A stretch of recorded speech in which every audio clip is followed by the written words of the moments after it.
জনস্বার্থে অতীতের সকল দ্বিধাদ্বন্দ্বকে ভুলে সকলকে একত্রে আধুনিক ও সমৃদ্ধ দেশ গড়তে প্রধানমন্ত্রীর হাতকে শক্তিশালী করতে হবে বলে জানিয়েছেন বিএনপির কেন্দ্রীয় নেতা সাবেক সংসদ সদস্য বীর মুক্তিযোদ্ধা সিরাজুল ইসলাম সর্দার। বিস্তারিত থাকছে অ্যাডভোকেট আব্দুল্লাহ আল শোভনের প্রতিবেদনে। বাংলা নববর্ষ উপলক্ষে দিনব্যাপী আলোচনা সভায় প্রধান অতিথির বক্তব্যে তিনি এসব কথা বলেন। এ সময় বিএনপি নেতা কবির আহমেদের সভাপতিত্বে বিএনপি সহ অঙ্গ সংগঠনের নেতৃবৃন্দ উপস্থিত ছিলেন। দিবসটিকে স্মরণীয় করে রাখতে রেলওয়ে পাকশি বিভাগের পক্ষ থেকে অফিসার্স ক্লাব চত্বরে সাংস্কৃতিক অনুষ্ঠান, গাম্ভীরা, র্যাফেল ড্র, পুরস্কার বিতরণী সহ নানা অনুষ্ঠানের আয়োজন করা হয়। অনুষ্ঠানের প্রধান অতিথি ছিলেন বিভাগীয় প্রকৌশলী নাজিব কায়সারের সভাপতিত্বে ঈশ্বরদী উপজেলা প্রেস ক্লাবের সভাপতি টি.এ. পান্না সহ রেলের সকল বিভাগীয় প্রধানগণ সপরিবারে অংশ নেন।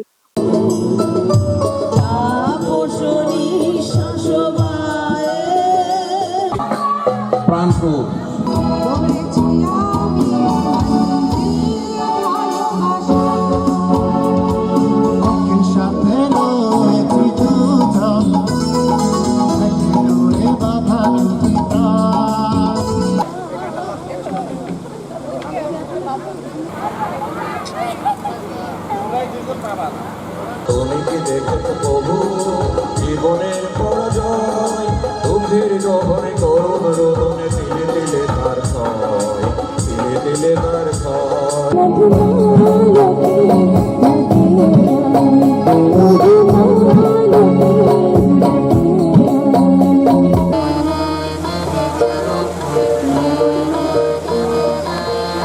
খাঁচার ভিতর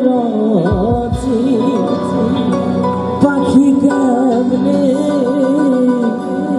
আসে